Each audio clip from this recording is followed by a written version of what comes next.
Good morning. Happy Tuesday. I hope you guys are doing well. Everything's going good here. Just busy, busy, busy.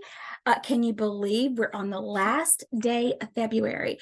I don't know why, but I kept thinking that we had a couple of more days, but February the 28th, that's the last day of February, which means March the 8th, which is the last day of Module 155, is coming very, very quickly.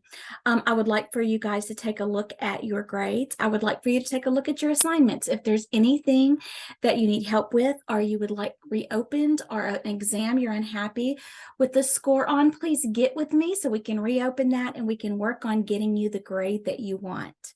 Okay, so that is just one announcement. Let me look at my little paper here. Today for medical terminology, we're going to be sorry. We're going to be continuing to study the medical terms that are directions and positions. You're going to be using the Quizlet Learn feature. And once you're done with that, all that you have to simply do is submit completed, studied, done, however you want to do that. I know that I'm not having you turn anything major for bell ringers right now because I really want you to study these medical terms. Please take it seriously. They're that important. And remember, if you get in a spot where you cannot remember what something means and you need to know, tab your CPT so you can always use that as reference material, even with your exams. Today you have an exam on chapter 26, so take your time in getting that done. Remember, it's not due until Sunday at 11:55. But I want to talk to you a little bit about what's going to be on your lab today. It's a pre-recorded lecture from chapter 27. For chapter 27. When I say pre-recorded, when I was on campus and we started doing online class and things like that, I have some videos that I will use with the slides still apply. And so I'm using that pre-recorded video. Please only listen to the information provided for you. All right, so let's get to our regular little bell ringer, little 5-minute lecture here. Share my screen. And I believe today we're going to be talking about principal diagnosis. So the selection of principal diagnosis, the circumstances of inpatient admission always govern the selection of principal diagnosis. The principal diagnosis is defined in Uniform Hospital Discharge Data Set as the condition established after study to be chief responsible for occasioning the admission for the patient to the hospital for care. So your principal diagnosis is not always going to be what you think. For example, if you go into the hospital with chest pains and shortness of breath, it doesn't always mean it's heart related. You have to code those signs and symptoms, which would be, shortness of breath and chest pain. But you're not going to have your principal diagnosis until you do further testing and you get a definitive diagnosis.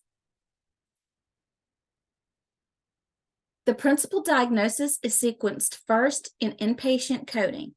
So if you're reading a medical record and the principal diagnosis is pneumonia, and then you have some COPD, and you may have also, let's say we have diabetes. You're not going to put the COPD and the diabetes first because they already had that when they came into the hospital.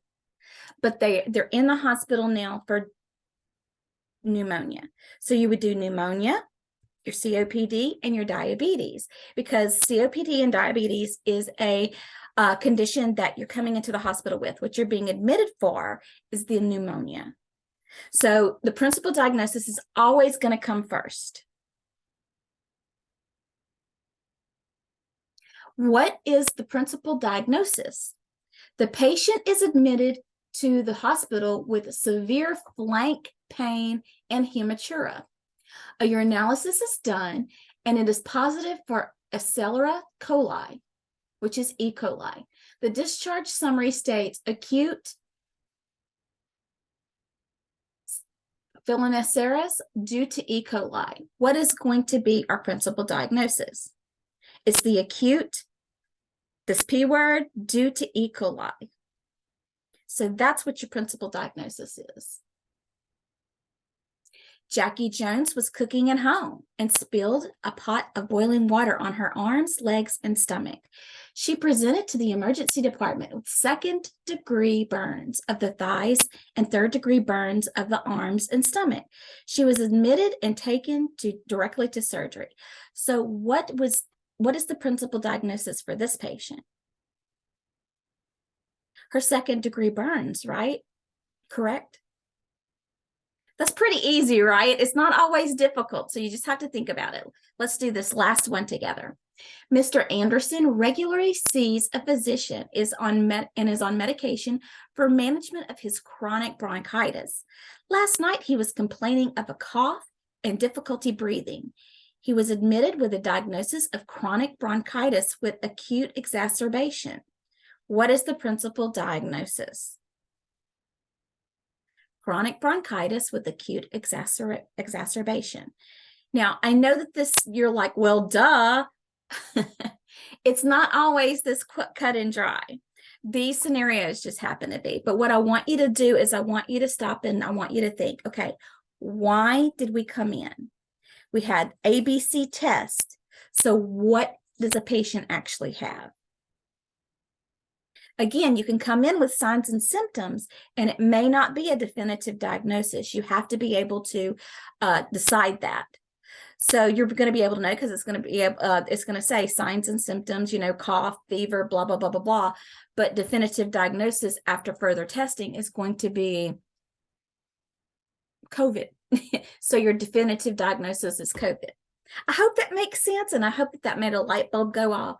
Have a great day, and I will talk to you guys later. Bye-bye.